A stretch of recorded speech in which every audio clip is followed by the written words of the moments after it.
How to delete your Phemex account. If you'd like to delete your Phemex account, it is very simple for us to do so. Now what you have to do for this is you have to go ahead and then launch the Phemex application, and this is the type of interface that you will be able to see. Then what you have to do from here is you have to simply tap the account icon located at the top left of the screen. Then once you tap the account icon from the top left, over there under support tools, you can find the option that says security, and then just make sure to tap on it.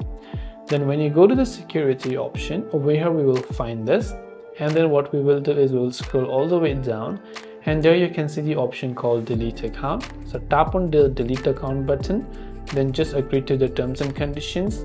Then here you'll find a delete button, and once you tap on delete, your Phemex account will be successfully deleted.